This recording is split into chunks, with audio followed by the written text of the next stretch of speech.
Pues buenas tardes y muchas gracias por estar aquí. Especialmente doy gracias al equipo de Cáritas Diocesana por invitarme a participar en este gesto de la Jornada Mundial de los Pobres. Y, cómo no, a Sor Teresa por esta presentación tan cariñosa que ha hecho de mí.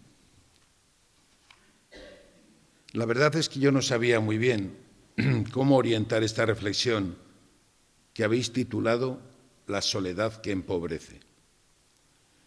Pero también es cierto, y mentiría si lo niego, que siempre me resulta muy estimulante poder encontrar y contrastar mi vida y mi reflexión personal con otras personas como vosotros, especiales, partícipes y voluntarios de las acciones de Cáritas en Valladolid, que me permiten dejarme acompañar en este camino del seguimiento de Jesús.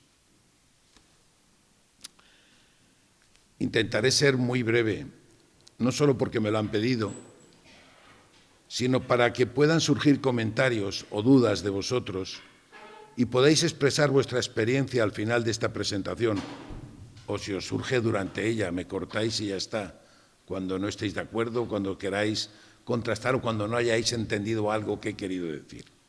¿Vale así las cosas? ¿Os parece? Pues venga. Sí, voy a intentar hablaros de la soledad, sí. Y me gustaría transmitiros algo de mí en mi tarea de acogida en Recíncola. Pero sobre todo, voy a intentar acercaros la preocupación del Papa Francisco por los pobres y por los emigrantes que nos transmite a través del mensaje que nos ha enviado para esta jornada. La soledad es una situación, un sentimiento, una forma de estar en la vida que nos resulta muy propia a las personas. Fijaros, ya desde el origen del hombre, la soledad habita en nosotros y es el mismo Dios, como nos cuenta el Génesis, quien inicialmente dio vida solo al hombre, para después pensar en darle como auxilio a todos los seres vivos y que los fuera nombrando. Solo más tarde, en un acto de amor divino, decide darle una compañera para que juntos, hombre y mujer, haciéndonos una sola carne, prolonguemos y dominemos su propia creación. No sé si os dais cuenta de lo que esto puede significar. Nos pone al frente de lo que Él ha hecho. Quiere que lo dominemos. Esta soledad original, una vez aceptada, suele producir mucha paz en nuestro interior. Porque al buscarla y reconocerla, y solo a través de ella, es como nosotros podemos afrontar nuestra realidad de seres creados, conocernos bien y descubrir toda nuestra plenitud, capaz de mantener en pie la obra de la creación como Dios nos pide. Es mucho. Y a eso nos invita la soledad, a reflexionar con nosotros. Pero, y aquí empezamos ahora los peros, no es esta la única soledad que conocemos. En mi anterior trabajo como psiquiatra, yo nunca fui psiquiatra, estudié psiquiatría y trabajé como psiquiatra. Yo intento ser Miguel ahora, que es lo que quiero llegar a ser, y algún día lo conseguiré, os avisaré. Bueno, pues en mi anterior trabajo como psiquiatra tuve la ocasión de ir descubriendo que hay otra soledad, la no buscada. Otra soledad que hacía llegar a mi consulta a mucha gente triste, descolocada, que vivían una vida un poco sin sentido y un tanto impuesta, aunque sin saber ellos mismos por qué o por quién, y que en el fondo les producía un cierto desamparo y que les traía en busca de alguna ayuda o solución. Esta sería la soledad que empobrece. Y empobrece porque nos aísla del resto. Nos impide unas relaciones que no son las que nos hacen personas. ¿Os habéis dado cuenta? lo que nos hace ser más personas es estar con otros, vivir con otros. Bueno, pues esta es la soledad de los pobres, a los que el Papa Francisco quiere que tengamos en cuenta y que no nos olvidemos nunca de ir a encontrarlos, ir a encontrar a los pobres. ¿Os acordáis de la parábola del buen samaritano? ¿Cuánta gente pasó por allí, sacerdotes, levitas, gente importante, y no vieron nada? Y un samaritano extranjero, extraño, ajeno, de repente vio a alguien que necesitaba ayuda. Este es el tema, ir a encontrar al pobre.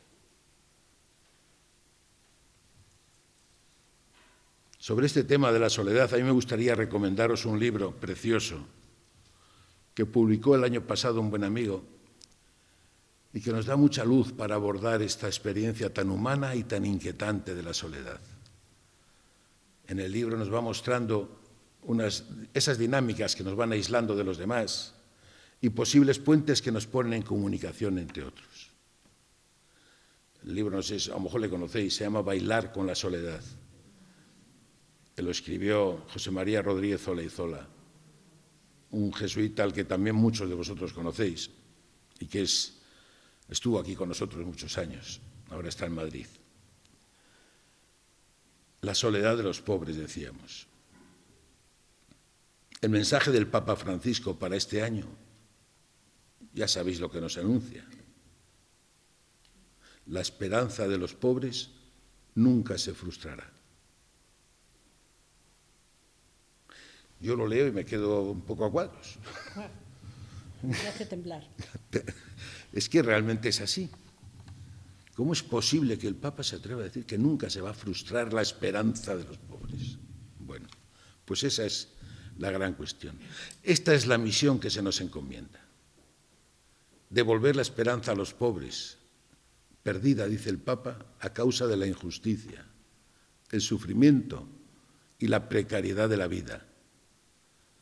Como ya ocurría de forma muy parecida, nos dice el Papa, hace unos 3000 años, allá cuando el salmista escribió estas cosas. Y cuando ya, dice el Papa, la gente arrogante y sin ningún sentido de Dios perseguía a los pobres para apoderarse incluso de lo poco que tenían y reducirlos a la esclavitud. Habla el Papa en este mensaje del enorme aumento que a cuenta de la crisis se ha producido hoy del enriquecimiento de los ricos y del empobrecimiento de los más pobres. Como también ocurría en aquella época, que no era muy diferente a la de hoy, dice. Os leo un poco y me perdonáis la descripción que hace el Papa. Familias que se ven obligadas a abandonar su tierra. Huérfanos que han perdido a sus padres o que han sido separados violentamente de ellos.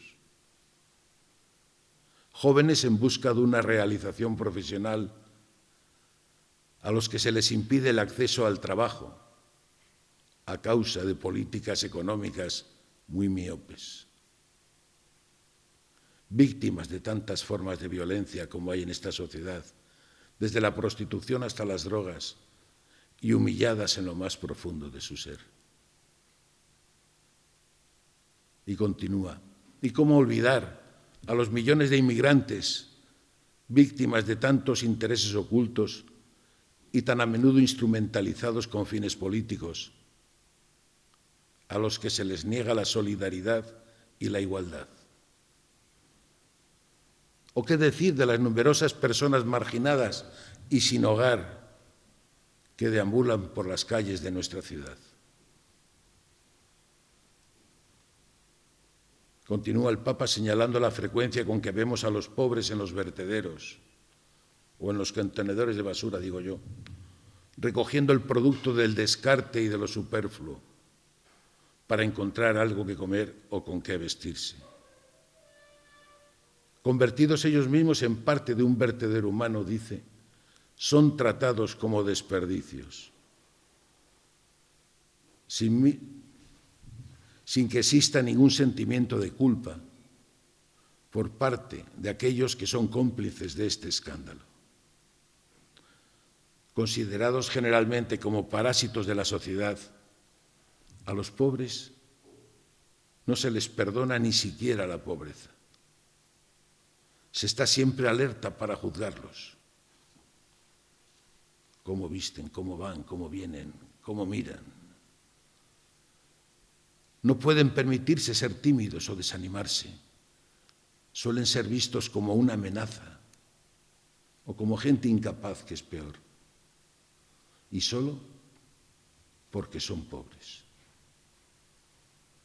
En una condición como esta, el corazón de muchos de ellos se cierra y se afianza el deseo de volverse invisibles. Se vuelven como transparentes y sus voces ya no tienen fuerza ni consistencia en la sociedad. ¿Os suena esto de los descartes en el lenguaje del Papa? Lo repite muchas veces, lo dice siempre. Vivimos en la sociedad del descarte y todo lo compramos para tirar. Y con los pobres nos relacionamos para dejar. Luego volveremos al mensaje del Papa. Ahora, a mí me surgen preguntas y yo me permito preguntaros a vosotros. ¿Somos capaces de ver la realidad de nuestra ciudad de esta manera? Al margen de nuestro trabajo como voluntarios de Cáritas o de cualquier otra ONG, ¿somos capaces de mirar a los pobres que se nos acercan a pedirnos cualquier cosa que necesitan? ¿O hacemos gestos aprendidos y pasamos ya lo más rápido que podemos? ¿Qué vemos cuando se nos acercan por la calle? Con más miedo ellos que el que nos surge dentro de nosotros mismos. No espero que respondáis ahora a esto, ni mucho menos. Pero sí me voy a atrever a pediros que penséis un poco en eso que sentís cuando os cruzáis con algún pobre. Pensad un momento. Recordad el último que os haya surgido por la calle, conocido o no. Intentad poner nombre a esa sensación que surge dentro de vosotros, que surgió aquel día. Probablemente cada vez que os crucéis con uno sea distinta la sensación, porque depende de muchos factores. Pero intentad confrontarla, ponedle nombre para confrontarla con aquella que nos brinda la Biblia al describir la acción de Dios con ellos. Dios es aquel que escucha, interviene, protege, defiende, redime, salva. Dios es aquel que hace justicia y no olvida. Refugio. Un Dios que nunca deja de acudir en ayuda del pobre. ¿De verdad hemos llegado nosotros a ser capaces de proclamar que los pobres son bienaventurados? Es uno de los mensajes centrales de nuestro Evangelio. Bienaventurados los pobres. Porque esa es la tarea que nos encomienda Jesús y el verdadero sentido de estas jornadas. Llegar a proclamarles bienaventurados. Transmitirles esa esperanza. Además de irnos convenciendo nosotros de que el reino de Dios les pertenece a los pobres, porque solo ellos, que no tienen nada, están en condiciones de recibirlo. ¿Os dais cuenta de esto? Es nuestra esencia, no es nuestra acción. Escuchar, proteger, defender, refugiar, hacer justicia, acudir en ayuda. Palabras que definen la acción de Dios. Estamos llamados, nos sigue diciendo el Papa Francisco, a los voluntarios sociales, a tocar su carne para comprometernos en primera persona en un servicio que constituye auténtica evangelización. Yo nunca lo había oído esto, perdonadme. Tocar su carne. A mí el pobre no pierde la dignidad de ser persona. ¿Qué podemos hacer frente a esto? Yo diría, en principio, que muy poco contra la pobreza. Pero quizás sí que podemos hacer algo, o mucho, contra esa lacra que es la soledad, que les imponemos y que termina siempre por empobrecer más a las personas. Esta es la soledad que empobrece. No queremos nada con ellos, aunque les estemos dando, aunque vengamos a Cáritas o yo a Recíncola. El camino vendría a ser algo así como convertir nuestros espacios de ayuda, llamamos espacios de ayuda a estos, es decir, Cáritas, Recíncola, cualquier ONG, convertir nuestros espacios de ayuda en algo muy distinto de meras oficinas asistenciales, convirtiéndolos en lugares de encuentro más humanos si cabe. Humanizar los espacios de ayuda en el sufrimiento nos exige sentir con el más pobre que nosotros y padecer y disfrutar con aquel con el que estamos. Sentirnos iguales, que no idénticos, porque solo de ahí surge el respeto, el tratarlo con dignidad, sabiendo que es tan digno como yo, haciendo brotar en nosotros la compasión, ese sentir compasional que no tiene nada que ver con el compadecerlo.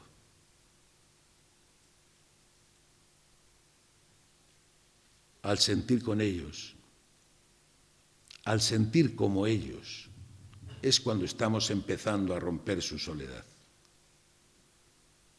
No cuando les damos, sino cuando sentimos. Estamos hablando de relacionarnos con los pobres de una forma que les construya en su dificultad,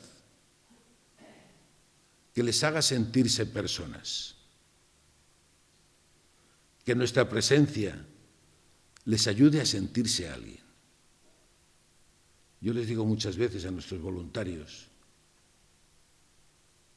que lo importante no es la tarea que les encargamos hacer, como vosotros en Cáritas os encargan una tarea, que lo importante es cómo estamos con ellos, qué sienten ellos cuando yo les doy aquello que me piden que les dé. Y eso tiene todo que ver con la forma en que yo me siento con ellos, con la forma en que yo soy capaz de dar lo que me piden que les dé.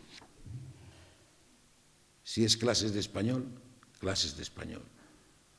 Yo, por ejemplo, me lo pidieron 3 veces y 3 veces yo soy negado para dar clases.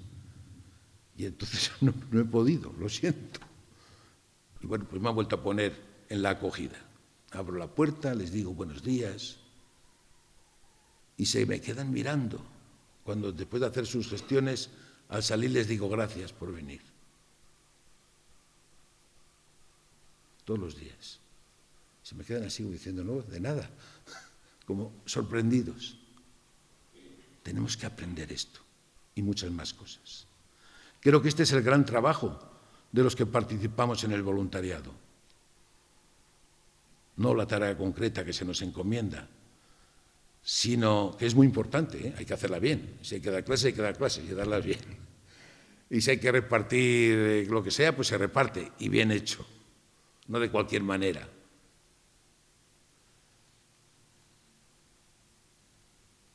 sino esta otra tarea que yo hacía de hacer sentir a nuestros partícipes, ojo, y a nuestros compañeros voluntarios, que no vamos solos. ¿Estáis alguno solo en vuestra tarea? Si hay alguno que esté solo, por favor, decidlo. Yo creo que debería estar prohibido un voluntario solo.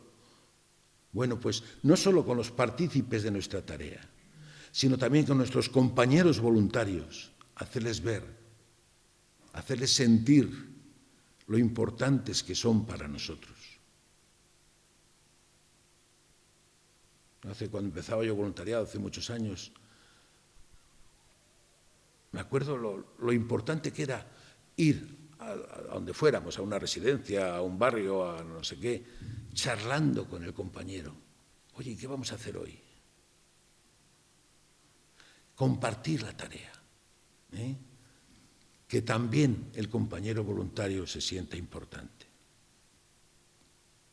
Esto no se consigue con abrazos o con regalos, que habrá que seguir haciendo, ojo, durante mucho tiempo todavía, supongo.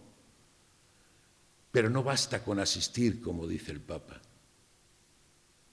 La esperanza se comunica a través de un acompañamiento prolongado y continuo. A mí me parece una expresión preciosa. Que yo acompañe a mi compañero voluntario, además de acompañar al necesitado que viene pidiendo lo que le corresponda, lo que quiera, lo que necesite. A veces no enseguida decimos, no, esto tú no lo necesitas. Lo que tú necesitas es... Me cuesta a mí mucho entender esas afirmaciones que a veces hemos hecho todos alguna vez, ¿no? Bueno, la esperanza se comunica a través de un acompañamiento prolongado y gratuito. Ahí es donde yo he aprendido el concepto de la gratuidad, que no es que no te paguen, sino que no vayas a recibir nada. ¿Y entonces a qué vienes? Eso me preguntaban mucho. Había un profesor de metafísica, voluntario con nosotros, hace 40 años estoy hablando, que iba a una residencia de ancianos. Y bueno, pues estaba con ellos y jugaba y les contaba chistes y... Profesor de metafísica, no estoy diciendo... Y me decía, Miguel, ¿tiene sentido esto que hacemos? Digo, tú me lo dirás, no lo sé. Y al cabo del mes, como él iba los domingos, el cura de la residencia tuvo que cambiar el horario de misa, porque no le iba a nadie. Coincidía la hora que él tenía libre. Iban al otro. Te morías de risa con él.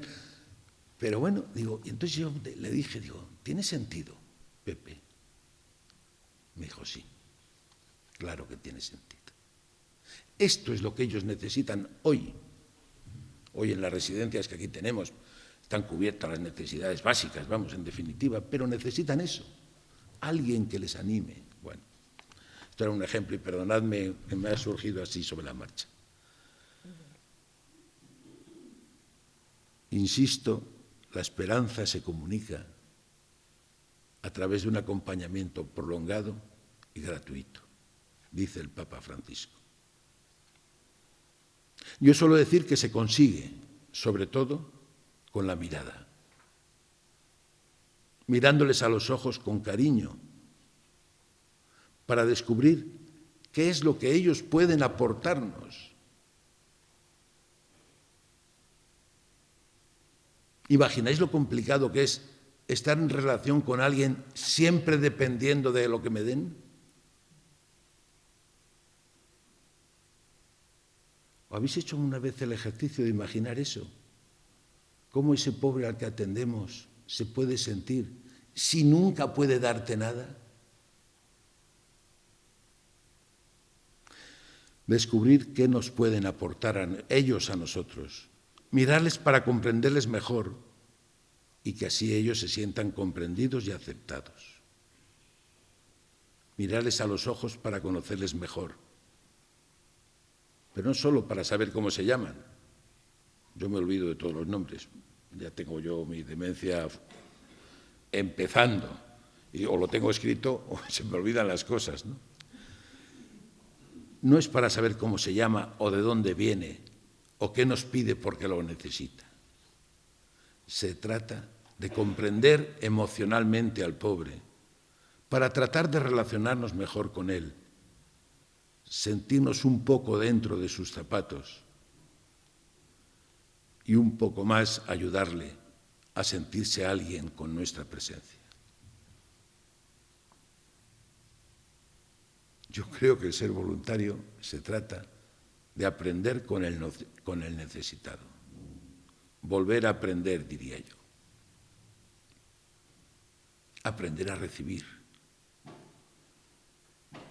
A nadie nos gusta recibir, solo reciben los pobres. Los que somos ricos vamos dando. Perdonad, no quiero molestar, pero es verdad, tenemos que aprender a recibir. Aprender a mirar a los demás, aprender la importancia que tiene darnos cuenta de su postura, de su propia mirada, de su tristeza o de su miedo, de su alegría por encontrarnos, o no, que muchas veces no se alegran de vernos. ¿Para qué? Para esto que os insinuaba antes. Sentir compasión, sentir pasionalmente con él. Insisto que compasión, en el sentido que yo quiero darle ahora, no es padecer, no es compadecer, es sentir compasión por esa persona, con esa persona, y deducir que lo que necesita, a lo mejor, no es más que un abrazo o esa mirada, sin juzgar nada. Y olvidándonos de todos los esquemas que como gente buena que somos llevábamos preparados para ayudarle. Así nos consideramos buenos. Yo creo que esta es la apuesta y la propuesta que nos hace el Papa, acompañarles. Pero ya vamos aprendiendo los que llevamos un tiempo en el voluntariado, que no es una tarea fácil la de aprender a acompañar, que nos da miedo, que antes necesitamos prepararnos, sabernos muy bien, tomar conciencia de nuestro origen, sentir cada uno cómo se me ha querido a lo largo de nuestra vida, darnos cuenta de que en verdad es Dios quien nos ha hecho dignos y no nuestra historia particular de éxitos. Y Dios nos ha hecho dignos al proveernos de una serie de valores humanos que hacen que siempre merezca la pena a alguien. Acompañar al pobre nos hace crecer como personas y nos lleva a ser esas personas maduras que diría Carl Rogers, un psicólogo americano, ser personas reconciliadas consigo mismos. Personas reconciliadas con los demás. Ser personas para los demás. Y sobre todo, personas agradecidas, capaces de ver la vida como un don, no como un derecho. Muchas gracias.